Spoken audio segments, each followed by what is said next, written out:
And here is the Writer's Almanac for Thursday. It's the 28th of April, 2022. It's the birthday of the man who said half the people in Hollywood are dying to be discovered and the other half are afraid they will be. Lionel Barrymore, born Philadelphia, 1878. You may have seen him in the movie It's a Wonderful Life, playing the part of the mean-spirited banker Henry Potter. He also played Ebenezer Scrooge on the radio every year in A Christmas Carol for many years. It's the birthday of the writer who said, "All I want is to be the Jane Austen of South Alabama." Harper Lee, born in Monroeville, Alabama, 1926, author of To Kill a Mockingbird, still required reading in many, many high schools. Not everyone was a fan of her book. Flannery O'Connor once said, "It's interesting that all the folks that are buying it don't know they're reading a child's book."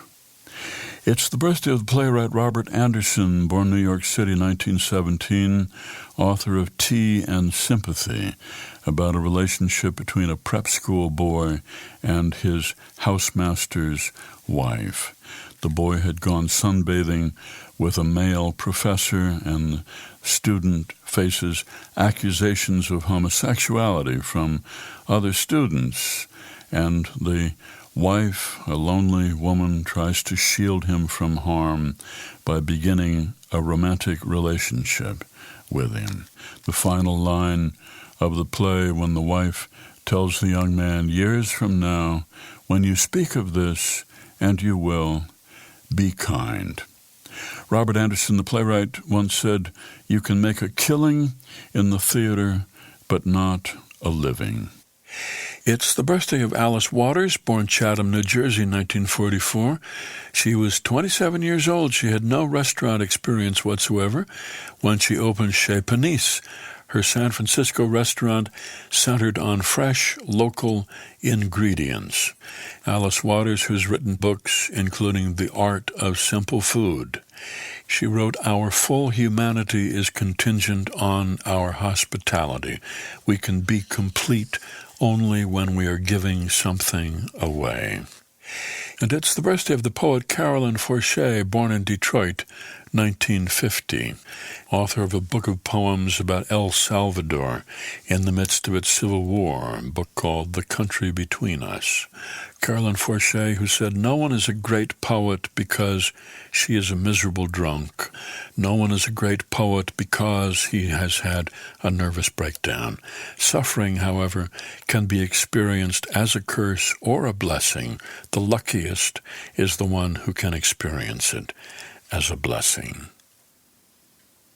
Here's a poem for today by Adam Posner, entitled Myth Dispelled. "The flu vaccine cannot give you the flu, I tell him. It's dead virus. There's nothing alive about it. It can't make you sick. That's a myth.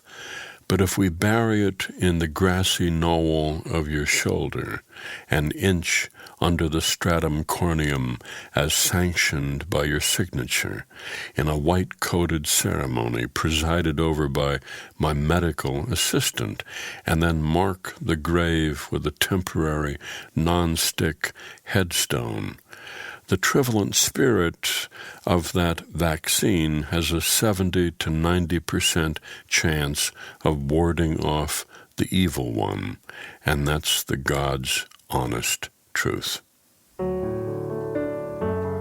Myth Dispelled, a poem by Adam Posner, M.D., used by permission of the poet here on the Writer's Almanac. Be well, do good work, and keep in touch.